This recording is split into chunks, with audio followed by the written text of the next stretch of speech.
Mat gone नाम के एक इंसान है और ये दुनिया के सबसे टैटूड इंसान है। इनको आप देखो देखो इनका बॉडी कैसा है। ये अपने बॉडी पे स्क्वायर स्क्वायर टैटू बना लिए हैं और मेन बात है इनका बॉडी का ऐसा कोई एरिया नहीं है जहां पे टैटू नहीं है। इनको देखो, इनको वर्ल्ड्स मोस्ट टैटूड मैन कहा जाता है। बॉडी के पूरे वॉल्यूम के हिसाब से टैटू कितना है इस मामले में ये हाईएस्ट है। टोटल 848 स्क्वायर्स है इनके बॉडी के ऊपर। फैक्ट नंबर 20, क्या आपको पता है कि टाटा स्टील, अपना इंडिया का टाटा स्टील कंपनी जो है उसका इस्तेमाल कोलकाता के हावड़ा ब्रिज में भी हुआ है और दुबई के बुर्ज खलीफा में भी हुआ है। आप देखना कितने भी कंपनी सुन लो आप, ऐसा माना जाता है टाटा तो टाटा है। रतन टाटा सर की बहुत रेस्पेक्ट करते हैं लोग। आपको पता है क्यों? क्योंकि टाटा पूरे दुनिया में छाया हुआ है। जैसे कि मैंने आपको बताया, हावड़ा ब्रिज में यूज हुआ है, बुर्ज खलीफा में उसका स्टील यूज हुआ है और दुनिया के सबसे टॉलेस्ट बिल्डिंग बुर्ज खलीफा में टाटा का Voltas air conditioning service provide करता है। Fact number 19, widest mouth gap. मतलब मैं ऐसे करूं, पूरा कितना मुंह खोल सकता हूं, ये पूरा गैप जो है, ये पूरा गैप, इस मामले में भी Guinness book of world record दिया जाता है लोगों को। और Guinness book of world record में ये देखो, इनका इस पूरे दुनिया में सबसे वाइडेस्ट माउथ है। इनका नाम है Samantha Ramsdale. Fact number 18, Albert Einstein का एक बहुत ही ब्यूटीफुल सा कोट है जो कि मैं आपको कहना चाहता हूँ। वो ये कहते हैं कि जिंदगी साइकिल चलाने की तरह है। जिस तरह साइकिल का बैलेंस बना रहे इसके लिए आपको उसको चलाते रहना पड़ेगा ना स्पीड में, तभी तो वो एक साइड नहीं लुढ़केगा। चलते रहेगा तो वो नहीं लुढ़केगा, रुका तो लुढ़क जाएगा। तो ये कहते हैं एल्बर्ट आइंस्टाइन की जिंदगी भी ऐसे ही है। अपने जिंदगी के बैलेंस को मेंटेन करने के लिए जिंदगी में आगे बढ़ते रहना होगा। जहां रुक जाओगे वहां गिर जाओगे। फैक्ट नंबर 17, अपने इंडिया में स्कॉर्पियो, बोलेरो, ये सब बहुत ही फेमस गाड़ियां हैं जो कि हमें बहुत मात्रा में देखने मिलती है। इनका आप माइलेज भी चेक करोगे तो कुछ कुछ गाड़ियां 2 लाख किलोमीटर, 4 लाख किलोमीटर तक चल जाती है। एक मैंने स्विफ्ट गाड़ी देखा था जो कि 5 लाख किलोमीटर चल चुकी थी। तो आपको पता है मर्सिडीज बेंज जो कंपनी है वो एक हाई माइलेज अवार्ड देती है। जब भी मर्सिडीज 1 लाख मील चल जाता है और दूसरा 10 लाख मील चल जाता है, तब मर्सिडीज का ये माइलेज अवार्ड मिलता है उसके ओनर को। जिस तरह यूट्यूब में होता है ना, 1 लाख पे सिल्वर प्ले बटन, 10 लाख पे गोल्डन, जो कि मेरे पीछे है अभी, वैसे इसका माइलेज अवार्ड होता है। ऐसा किसी और ब्रांड में नहीं होता है मेरे ख्याल से। फैक्ट नंबर 16, स्टारबक्स जो कंपनी है वो भी टाटा का ही है जॉइंट वेंचर में। तो आपको पता है स्टारबक्स के जो एम्प्लॉइज होते हैं, जैसे होता है ना हर ऑफिस में, हर जगह काम करने वाली जगह पे एक कोड होता है, एक एथिक्स होता है, रूल्स होते हैं जो कि हम लोग को फॉलो करना पड़ता है। तो वहां पे स्ट्रॉन्ग फ्रेग्रेंस परफ्यूम्स अलाउड नहीं होते हैं। जैसे अगर आपको स्टारबक्स में नौकरी मिल गई और आप जाने लगे मस्त परफ्यूम लगा के, तो ये वहां अलाउड नहीं है। आप सोच रहे हो क्यों अलाउड नहीं, ऐसा क्यों? स्टारबक्स में परफ्यूम का क्या, कैसे? तो इसका उत्तर ये है कि ज्यादा जब परफ्यूम का स्मेल आने लगता है तो जो कॉफी वाली वाइब है ना, देखना जब भी आप स्टारबक्स में घुसोगे तो मनमोहक सी कॉफी वाली खुशबू आएगी, कॉफी वाली एक वाइब, कॉफी वाली एक एम्बियंस आती है स्टारबक्स से। वो डैमेज ना हो जाए कोलोन परफ्यूम्स के वजह से। अब कस्टमर लगा के आएगा, उनको तो नहीं रोका जा सकता, बट एटलीस्ट मिनिमाइज हो सकता है अगर एम्प्लॉयज भी कोई कोलोन, कोई परफ्यूम लगा के नहीं आए तो। और एक बार कोई स्टारबक्स चला गया, उसको दोबारा मन करता है क्योंकि उसको मस्त ऐसा लगता है कि हाँ कॉफी वाला एम्बियंस, कॉफी पियेंगे, वो फील आता है। मतलब बिजनेस फील से ही ना चलता है। अगर बिजनेस आपका एक्सपीरियंस दे पाया लोगों को तो बिजनेस चलेगा। कुछ नई हलचल कर पाया दिल में तो नहीं चलेगा, सिंपल। फैक्ट नंबर 15, आपको पता है नेचर में कभी कभी ऐसी चीजें हमें दिखती है। आपने कभी चींटी को एक शुगर क्यूब ले जाते हुए देखा है? ऐसा होता है कि छोटे से शुगर क्यूब को, चीनी के दाने को चींटी ऐसे उठा के ले जाती है। उसके लिए तो बहुत भारी होता है, बट अगर आप नजारा देखोगे तो वो कुछ ऐसा दिखेगा, ऐसे वो शुगर को उठाकर ले जाती है। तो उसी तरह एक होता है बैगवर्म मॉथ कैटरपिलर, और ये ऐसे छोटे छोटे स्टिक्स को उठाकर अपने पीछे ले जाता है। पता नहीं इतना छोटा होते वो कैसे बैलेंस करता है इसको, बट इन छोटे छोटे जीव में भी बहुत अलग अलग प्रकार के टैलेंट होते हैं। फैक्ट नंबर 14, आपको पता है एक साइकोलॉजिकल फैक्ट स्पेशली वुमेन और गर्ल्स के बारे में, कि ये पाया गया है कि ज्यादातर, मतलब ये चीज ज्यादातर गर्ल्स में होती है, बॉयज में कम होती है, कि जो सवाल का जवाब उन्हें पता है फिर भी उसको अगेन वो पूछेंगे। मतलब यहाँ डीप चीज ये है ना कि कोई चीज हम सुनते हैं किसी के मुंह से,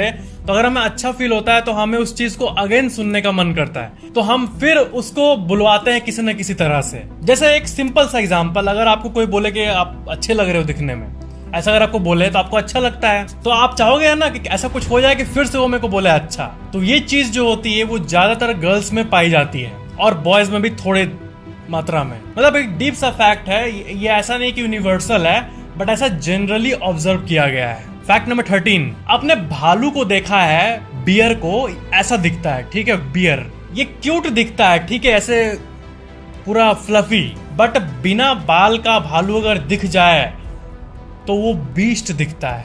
मतलब बिना बाल के भालू ऐसा दिखता है। फैक्ट नंबर 12, अब्दुल कलाम जी ने ये कहा था कि कॉन्फिडेंस जो होता है ना, ये जो कॉन्फिडेंस वो अम्ब्रेला की तरह होता है, छाते की तरह, और जो बारिश होता है वो प्रॉब्लम्स की तरह होता है। तो जब भी बारिश होता है तो आप अम्ब्रेला को लेकर निकलते हो, तो इससे बारिश तो बंद नहीं हो जाती, बट फिर भी आप पे कम पानी लगता है ना। तो लाइफ में जो प्रॉब्लम्स और चैलेंजेस होते हैं वो वही बारिश है, और जो आपका कॉन्फिडेंस है वो उसी अम्ब्रेला की तरह है, जो कि बारिश को बंद तो नहीं कर सकता, लेकिन एटलीस्ट कुछ पावर दे सकता है कि आप उसको फेस कर पाओ। एक अच्छा सा, मतलब अच्छा खासा कोट था ये। फैक्ट नंबर 11, एक बार एक अनकॉन्टैक्टेड ट्राइब का फोटो लिया गया था अमेज़न रेन फॉरेस्ट में, और वो फोटो कुछ ऐसा दिखता था, एक ड्रोन से लिया गया। मतलब मार्वल में जिस तरह जैसा होता है ना, ऐसे कुछ दिखाते हैं जंगल में कोई सिविलाइजेशन रह रहा है जो कि बाकी दुनिया से अनजान है, इनका अपना ही दुनिया है, जंगल में मार के खाते हैं, ना बिजली के बिना जीते हैं,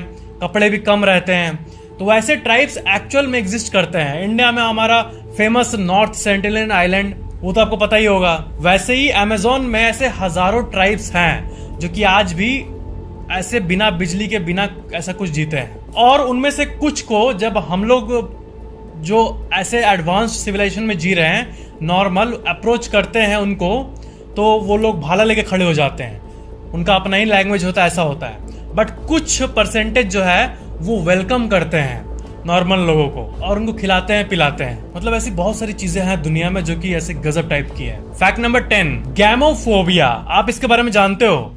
गैमोफोबिया मतलब fear of commitment in a relationship. मतलब कोई अगर मान लो कपल है, बट उसमें से एक कैजुअल रहना चाहता है और उसको शादी से डर लगता है। ऐसे कुछ लोग होते हैं, देखना, जिनको शादी करने का एकदम इच्छा नहीं होता, शादी से डर लगता है, शादी से दूर भागते हैं, तो उसको टेक्निकली गैमोफोबिया कहते हैं, मतलब कमिटमेंट की फोबिया।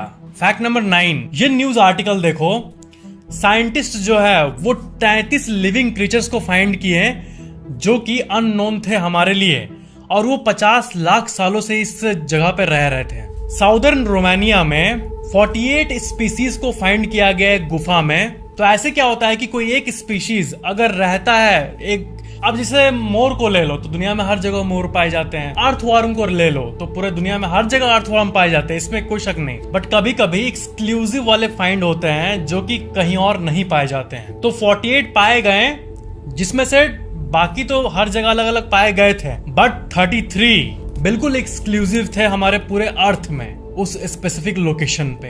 वो जो केव था उसका नाम है मोबाइल केव, और उस केव की खासियत एक ये है ना कि उसमें सिर्फ 10% ऑक्सीजन मौजूद है। मतलब जो वहां विजिट करने जाएंगे, घूमने जाएंगे, वो कुछ ही घंटे रह पाएंगे, नहीं तो उनका बॉडी का जो पार्ट है वो, मतलब बिना ऑक्सीजन का क्या होगा, वो तो फिर मरने लगेगा ना। बट ये स्पीसीज परमानेंटली वहीं रहते हैं। कितनी गजब बात है। फैक्ट नंबर 8, मैंने अगर कभी भी फ्यूचर में जिम का बिजनेस शुरू किया ना, तो ऑफ कोर्स मैं इसको इम्प्लीमेंट करूंगा। किसको? जो इकोनॉमी वाली जिम होती है ना, उसमें क्या होता है कि जो लोग ऐसे जो भी मूवमेंट करते हैं जिम में, वेट्स को उठाना, ये करना, उससे पावर लेके जिम को पावर करूंगा और बाहर से इलेक्ट्रिसिटी नहीं लूंगा।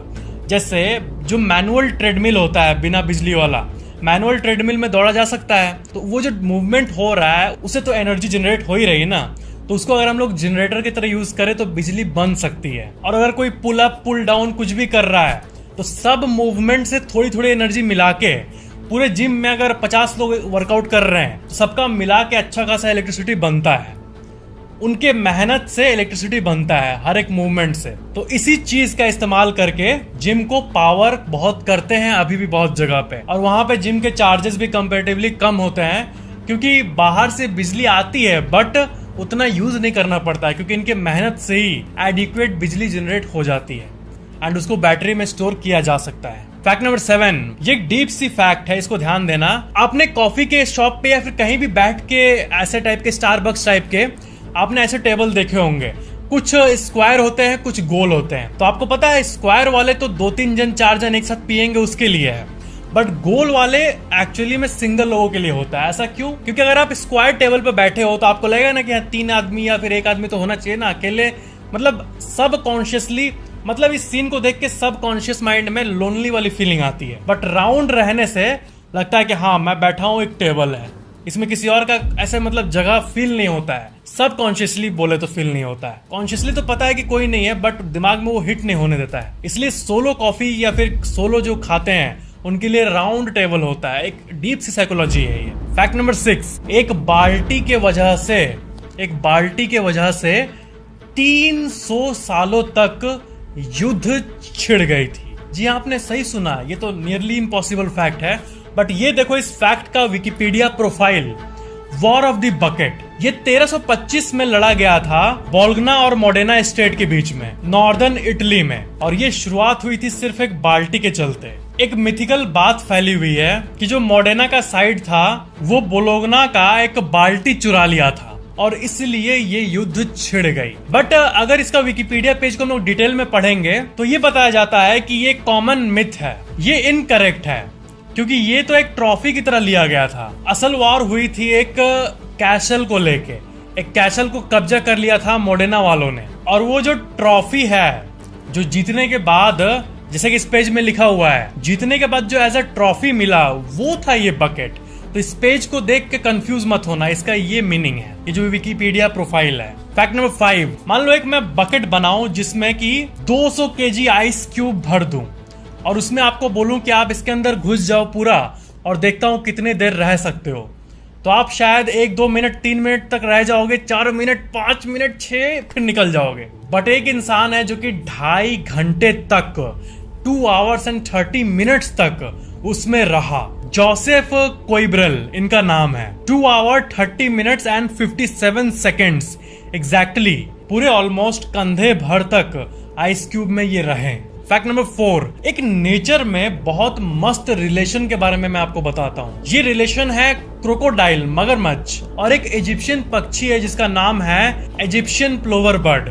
इन दोनों का जो रिलेशन है ना वो बहुत अमेजिंग सा है। क्या है कि क्रोकोडाइल जब खाना खाता है तो उसके दांत में जो भी खाना फंसा रहता है ना, जब मस्त पूरे दिन खाना वाना खा के शाम जब होती है तो क्रोकोडाइल बाहर आकर ऐसे मुंह खोलता है, और फिर वो मुंह खोलता है तब एक पक्षी आती है और मस्त एकदम उसके दांतों के बीच से खाना निकालकर उसका टूथ क्लीनिंग का मदद करती है। और क्रोकोडाइल उस पक्षी को खाता भी नहीं है, वो क्लीन करके फिर चली जाती है। फिर क्रोकोडाइल आराम से वापस अपना मुंह बंद कर लेता है। अजीब सा रिलेशन है ये प्लोवर बर्ड और क्रोकोडाइल के बीच में। फैक्ट नंबर 3, आपको पता है कि जब यूट्यूबर्स या कोई भी आउट ऑफ कंटेंट होता है तो कितना भी हम ट्राई कर ले कंटेंट नहीं बन पाता है, और भले टाइम लेके मिले लेकिन मिलता है तो वो मस्त बूम होता है और परफॉर्मेंस भी अच्छी होती है। तो उसी तरह एनिमल प्लैनेट जो चैनल है यूट्यूब और टीवी दोनों में, उसमें एक सीरीज आता था रिवर मॉन्स्टर्स। आप में से बहुत लोग जानते होंगे और बहुत लोग नहीं भी जानते होंगे। उसमें जेरेमी वेड होते थे। तो फिर रिवर मॉन्स्टर एंड हो गया, ठीक है, वो खत्म हो गया था वो सीरीज। 2009 में शुरू हुआ था, 2017 में अचानक से खत्म हो गया, ठीक है। फिर लोग पूछ रहे थे कि इतना मस्त शो था रिवर मॉन्स्टर, खत्म क्यों कर दिया। उसमें अलग अलग क्रीचर्स के बारे में बताया जाता था जो कि नदियों में रहते थे। तो उनसे जब पूछा गया कि आप क्यों बंद कर दिए शो, तो वो ये बताए कि मैंने इतनी मछलियों को पकड़ लिया है, ऑलमोस्ट सारी कवर हो चुकी है, जितने भी लार्ज फिश है, जितने भी अमेजिंग फिशेस हैं, सारे कवर हो चुके हैं। तो वो लिटरली आउट ऑफ कंटेंट हो गए और इसलिए 2017 के सीजन को उन्होंने फाइनल सीजन डिक्लेयर कर दिया। मतलब उनका प्लान था कि जब तक मस्त मस्त मिलते जाएगा क्रीचर वो बनाते रहेंगे, उनका क्या, उनको तो प्रॉफिट हो रहा है पैसे में। लेकिन मिला ही नहीं कोई मछली। उन्होंने इतने सालों में इतना कुछ कवर कर दिया था कि फिर कंटेंट ही नहीं मिला, और 2017 के बाद आज तक कोई नया सीजन आया ही नहीं। वो इतने फिशेस को कैप्चर कर लिया ऑलमोस्ट कि कंटेंट बचा ही नहीं। Fact number 2, mad max fury road. ये जो मूवी है ये आई थी साल 2015 में। इसको डायरेक्ट किया था जॉर्ज मिलर ने, और इनकी वाइफ है मार्गरेट सिक्सेल। उन्होंने अपने पति को कहा कि आप जो मूवी बना रहे हो इसको मैं एडिटिंग करूंगी। जॉर्ज ने कहा क्या बोल रही, तुम एडिट करोगी। फिर उनकी वाइफ ने एक बात कहा कि एक्शन मूवीज आप अगर एडिटर हायर करोगे तो वो वैसे ही एडिट करेंगे ना जैसे कि हर टिपिकल एक्शन मूवी एडिट होती है, एकदम एक्शन सीन, कट सीन ऐसे करके नॉर्मली एडिट होती है। लेकिन अगर मैं एडिट करूंगी तो अलग तरीके से करूंगी। बाद में पता वो क्या हुआ, उनको ऑस्कर मिला, ऑस्कर मिला फॉर हर एडिटिंग वर्क। उनके एडिटिंग वर्क के लिए उनको ऑस्कर मिला, मूवी के लिए उनको मूवी में एडिटिंग वर्क के लिए ऑस्कर मिला। फैक्ट नंबर 1, आपको पता है डीप ओशन जो है वो बहुत ही मिस्टीरियस होती है। जैसे कि आप अपने स्क्रीन पे जो क्रीचर देख रहे हो, ऐसे टाइप के क्रीचर्स डीप सी में पाए जाते हैं। समुद्र के सबसे डीपेस्ट पॉइंट पे एक मछली आती है जिसका नाम है स्नेल फिश। और ये जो फिश है, आपको मैं बता दूं, ये 1600 हाथियों का वजन सह सकती है। ये फिश हर सेकेंड 1600 हाथियों का वजन अपने बॉडी पर सह रही होती है। बट क्योंकि ये डीप सी में ही इनका जन्म हुआ है और ये चलते आ रहा है पूरा साइकिल इनका स्पीसीज का, तो इनको आदत हो गई है और इनका हड्डी इतना मजबूत हो गया है इवोल्यूशन के चलते कि इनको कुछ भी नहीं होता है। क्या है कि पूरे समुद्र अगर यहाँ लेयर है टॉप पे, यहाँ पे जहाजें चलती है, पानी जहाज, तो इतने नीचे आते आते वो जो प्रेशर होता है वो बढ़ते जाता है। अगर कोई कांच का कोई ऑब्जेक्ट ले जाए उसको पूरा डीप सी में, तो जितना डाउन जाएंगे टेक्निकली उतना प्रेशर इंक्रीज होता रहेगा। तो सबसे ऊपर जो मछलियां रहती है उनके बॉडी पे तो कम प्रेशर होता है, बट जो एकदम एंड पे रहती है वो भी एकदम लोएस्ट पॉइंट पे उनका बॉडी इतना अमेजिंग होता है। मतलब उनका हड्डी हर सेकंड इतना सहरा होता है, उनका बोन कितना स्ट्रांग होता है। ये देखो 1600 हाथियों का वजन एक छोटे से, इतने छोटे से मछली के बोन पे। बाप रे, गूज़बम्प्स। लाइफ में मैं कभी ना कभी डीप सी को एक्सप्लोर करना चाहूंगा ही चाहूंगा। तो ये था आज का वीडियो। ऐसी और अमेजिंग फैक्ट्स के लिए मैं आपको ये वाला वीडियो रेकमेंड करूंगा जो कि आपके स्क्रीन पे अभी आ रहा है। इस वीडियो को जरूर वॉच करना, इस वीडियो को लाइक जरूर करना, कमेंट करना और शेयर जरूर कर देना ताकि सबको नॉलेज मिले। और चैनल को सब्सक्राइब करके बेल आइकन जरूर ऑन कर लेना और ऑल पे क्लिक कर देना ताकि अगले वीडियो की नोटिफिकेशन आपको सबसे पहले मिल जाए। Thank you so much for watching this video. क्या आपने स्कूल में कभी अपने दोस्तों से एग्जाम के टाइम इशारों में बात किया है? जैसे होता है ना कि कोई अगर 2 पलक झपकाए तो उसका मतलब ऑप्शन बी, या फिर ऐसे जितने भी कोड लैंग्वेजेस है ना जिससे कि हम लोग बात करते हैं, देखना कि किसी किसी ग्रुप का एक टेक्निक होता है बात करने का। तो आपको पता है जितने भी ये हाई लेवल ऑर्गेनाइजेशंस है, जैसे कि जो जांच करती है क्राइम की और ये सब जितने भी हैं, वो सब अलग अलग तरीकों से कम्युनिकेट करते हैं। मान लो कि एक स्पेशल टीम के 10 लोग काम कर रहे हैं और वो 10 लोग फैले हुए हैं नॉर्मल इंसान के कपड़ों को पहन के, तो वो लोग ना शूलेस से बात करते हैं। जैसे कि इस इमेज में देखो, शूलेस में देखो बांधने का टेक्निक होता है। अगर वो ऐसे बांधे इसका मतलब आई हैव द इन्फॉर्मेशन, मेरे पास जानकारी है। ऐसा बांधा तो मतलब फॉलो मी, मेरे को फॉलो करो। तो ऐसे टाइप के पैटर्न्स होते हैं जिससे कि वो सीक्रेटली कम्युनिकेट करते हैं। एंड मैंने अपने लाइफ में जनरली जो स्कूल्स में देखा है वो ये देखा है कि बच्चे एग्जाम के टाइम एमसीक्यू क्वेश्चंस में ऐसे कम्युनिकेट करने के लिए आंख को अगर 2 बार पलक झपकाए तो ऑप्शन बी, 3 बार झपकाए तो ऑप्शन सी, ऐसे करके कम्युनिकेट करते हैं। तो रियल लाइफ में भी इस सीक्रेट कम्युनिकेशन जिसको हम लोग कहते हैं quote and quote secret communication, इसका इस्तेमाल होता है। फैक्ट नंबर 13, आप जो अपने स्क्रीन पे ये बर्ड को देख रहे हो, आपको पता है ये दुनिया की सबसे खतरनाक पक्षी मानी जाती है, सबसे क्रोधित पक्षी। इसको कैसवारी बर्ड कहते हैं। और मतलब बर्ड के मामले में इसको आप देखोगे रियल लाइफ में तो आपको लगेगा हमेशा ये गुस्से में रहती है। डेंजरस बर्ड माना जाता है इसको। इनका पॉपुलेशन भी बहुत कम है नॉर्मल बर्ड्स के मुकाबले। फैक्ट नंबर 12, क्या आपको पता है कि गोट का, बकरी का एक ब्रीड होता है यूनिक सा जिसको डेमास्कस कहते हैं, डेमास्कस गोट। मुझे लगता है कि आपने डेमास्कस गोट को तो शायद कभी नहीं देखा होगा। इस गोट को देखा है आपने? शायद नहीं देखा होगा। इनका भी पॉपुलेशन बहुत ज्यादा कम है। फैक्ट नंबर 11, आपने जंग को तो देखा ही होगा, ये रस्ट जिसको जंग कहते हैं हम लोग। तो ये जंग देखने में सिंपल सी चीज है कि हाँ लोहे में जंग लगती है, ठीक है, सबको पता है। बट आपको पता है ये जंग कितना लॉस कराता है? पूरे वर्ल्ड वाइड जंग के चलते करीब सारे देशों को मिला दें तो जंग के चलते $2.5 ट्रिलियन, लाखों करोड़ रुपए का नुकसान होता है। मतलब हमारी जो धरती है इसमें जंग का सिस्टम नहीं होता, रस्टिंग का सिस्टम नहीं होता ना। मतलब रस्ट लगेगा ऑफ कोर्स, हवा में ऑक्सीजन है, नॉर्मल ऐसा सिस्टम बना है नेचर का, लेकिन अगर नहीं होता तो मतलब इतना पैसा बच जाता। बट इस बात का उतना कोई सेंस नहीं है। जंग तो होगा ही, लेकिन इससे लॉस जो होता है वो लाखों करोड़ होता है एक साल में। इसका मतलब दिन के हिसाब से करोड़ों रुपए जाते हैं जंग के चलते। मतलब रस्टिंग का भी एक एनुअल कॉस्ट होता है। फैक्ट नंबर 10, कैंसर का एक ट्रीटमेंट होता है जिसको कहते हैं डायनामिक फोटोग्राफी। वो कैंसर को ट्रीट करने के लिए इस्तेमाल किया जाता है। इस ट्रीटमेंट की खास बात यह है ना कि इस ट्रीटमेंट के बाद जो इंसान के आंखों का रेटिना होता है वो हायर वेवलेंथ को प्रोसेस करने लगता है। इससे क्या होता है कि हमारे आंखों की जो ताकत है वो आप कह सकते हो टेक्निकली बढ़ जाती है। तो इंसान का नेचुरली नाइट विजन आ जाता है। जी हाँ, आप इस आर्टिकल में इस डेटा का रेफरेंस देख सकते हो।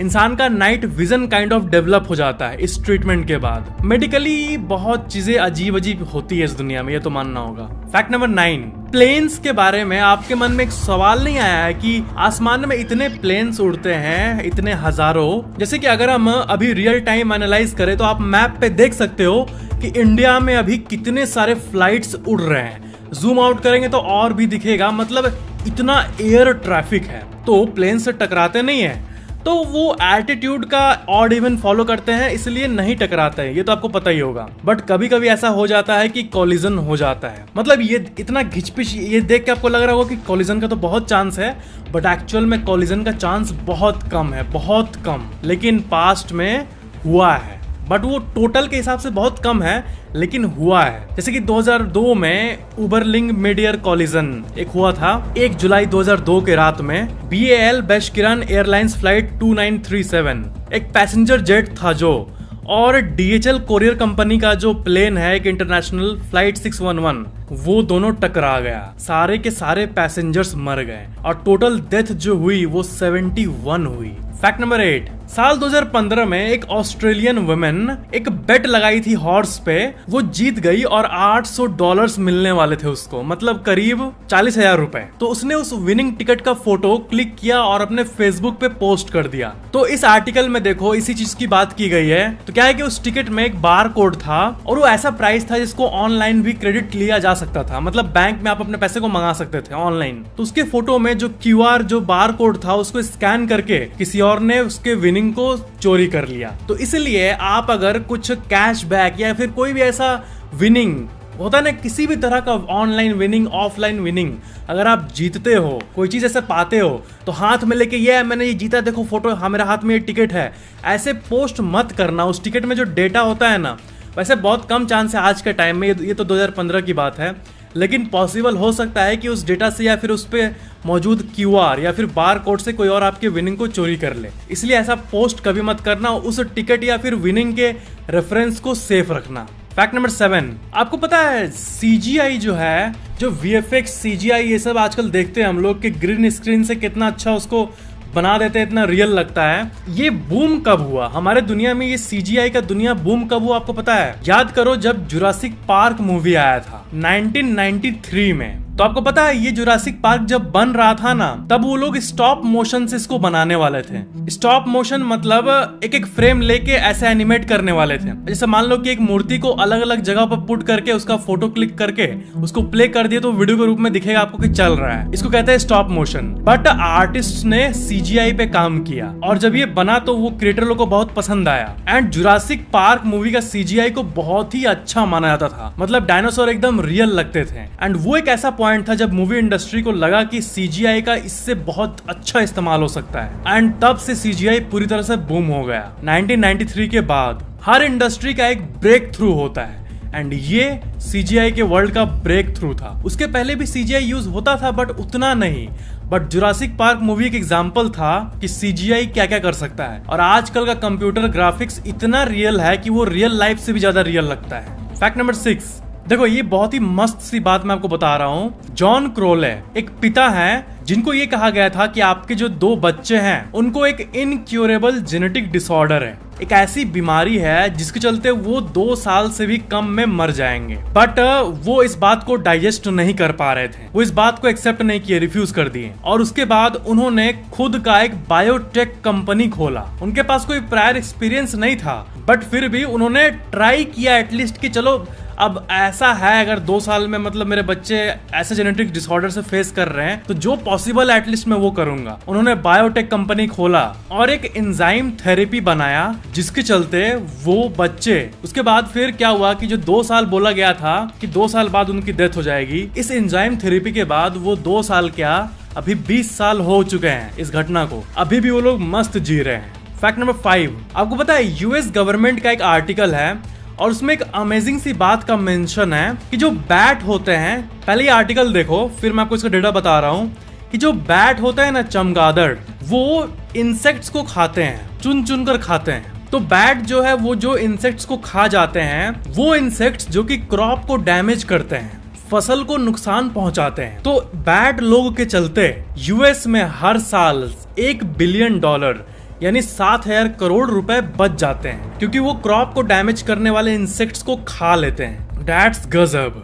फैक्ट नंबर 4, देखो एक बात मैं आपको बता रहा हूँ, एक बहुत ही डीप सी बात है। किसी भी एक इंसान के बात पे यकीन नहीं करना चाहिए। अगर आपको मल्टीपल सोर्सेस से कंफर्मेशन मिल रही है तभी यकीन करना चाहिए। जैसे कि ये कहानी देखो, न्यूजीलैंड में जेनेट फ्रेम को एक डॉक्टर ने कहा कि तुम्हें स्किज़ोफ्रेनिया है, बीमारी है ये, और उसका जो इलाज है उसके लिए डेट शेड्यूल कर दिया गया था। फिर क्या हुआ कि कुछ दिनों बाद, ऑपरेशन के कुछ दिनों पहले ही, 2-3 दिन पहले, वो न्यूजीलैंड का सबसे प्रेस्टिजियस लिटरेरी प्राइज जीती। और इससे फिर बाकी जो डॉक्टर है वो बोले कि इसको कैसे हो सकता है, ये दिमागी बीमारी स्किज़ोफ्रेनिया, इसका ब्रेन में तो कुछ भी ऐसा एबनॉर्मल नहीं है। फिर बाद में कई डॉक्टर्स आए मिलके और वो प्रोसीजर को कैंसिल करने बोले कि क्या कर रहे, किसने तुम्हें बताया। तो बिना मतलब के कोई कुछ बोल के जस्ट पैसे कमाने के लिए इलाज के नाम पे, या फिर इस सेक्टर में नहीं किसी भी सेक्टर में ऐसे जो है ना अननेसेसरी काम कराने वाले, ऐसे भी बहुत सारे लोग भरे हुए हैं। इसलिए अगर कोई चीज आपको एक जगह से पता चल रही है तो आपको मल्टीपल जगह पे कंफर्म करना चाहिए, नहीं तो एक जगह वाला आपको मामू बना सकता है और बड़ा बिल फाड़ सकता है। ऐसे बहुत सारे घटनाएं होती हैं जहाँ पे अननेसेसरी ट्रीटमेंट पैसों के लिए की जाती है, जहाँ पे अननेसेसरी चीजों को पैसे के लिए किया जाता है। बट अगर आप वही अच्छे व्यक्तियों से कॉन्टेक्ट में रहोगे एंड उससे कंफर्मेशन लोगे तो ज्यादा अच्छा रहेगा। फैक्ट नंबर 3, केफिर नाम की ये जो कैट है ये इतनी बड़ी है कि बहुत लोग इसे डॉग समझते हैं। ये रशिया की एक कैट है और ये दुनिया की सबसे बड़ी कैट्स में से एक है।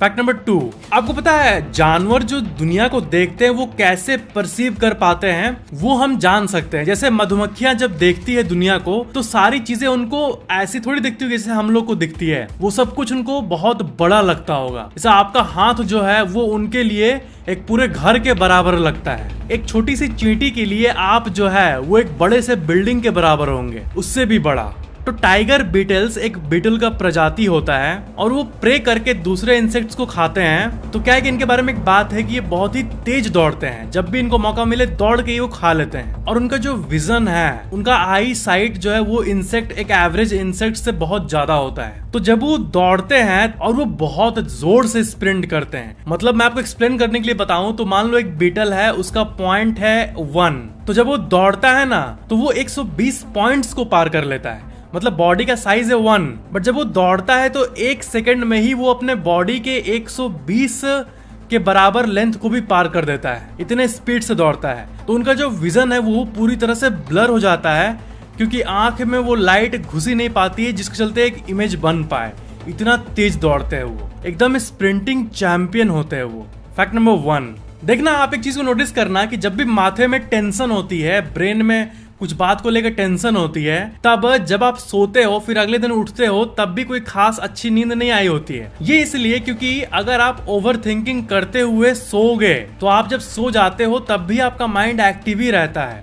आप भले ही सो गए हो बट आपका माइंड उसी मोमेंटम में रहता है, जैसा कि आप ओवर थिंकिंग कर रहे हो तो सोने के पहले उसी मोमेंटम में रहता है। इसलिए जब आप उठते हो तब भी आप टायर्ड ही फील करते हो। लेकिन अगर आप वही दिमाग को एकदम काम करके सोओगे तो वो मोमेंटम गिर जाता है, काम हो जाता है। तो जब आप सोते हो तो तब भी वो पूरा शांति रहता है और जब उठते हो तो फ्रेश उठते हो एकदम। एक सोने का तरीका है जो कि बहुत लोग यूज करते हैं कि वो 100 से उल्टा गिनना शुरू करते हैं। जैसे नींद नहीं आ रही तो 100, 99, 98, 97, 96। इससे क्या होता है कि ब्रेन का जो पूरा हाई लो होता है, पूरा एकदम एक्टिविटी चल रहा होता है वो एक सिंपल एक नंबर पे आके फोकस्ड हो जाता है। तो इससे ब्रेन का ओवरऑल एक्टिविटी शांत हो जाता है। आप बस नंबर को काउंट करने पे फोकस कर रहे होते हो। तो ऐसे करते करते 100 से जब आप 20, 15, 10 तक आते हो तब दिमाग काम हो चुका होता है। भले आपका पहले कितना टेंशन हो, बट सोने टाइम इससे ब्रेन का एनर्जी भी यूज होता है और आपका फोकस भी एक लाइन पे आ जाता है। तो ये था एक अच्छा सा ट्रिक जो कि शायद आपकी मदद कर सकता है। तो ये थे आज के फैक्ट्स। ऐसी और अमेजिंग फैक्ट्स के लिए स्क्रीन के बीच में जो ये वीडियो आ रहा है इसको जरूर देखना, हाईली रिकमेंडेड। वीडियो को लाइक जरूर करना और वीडियो कैसा लगा नीचे कमेंट जरूर करना और शेयर जरूर कर देना और चैनल को सब्सक्राइब करके बेल आइकन जरूर ऑन कर लेना।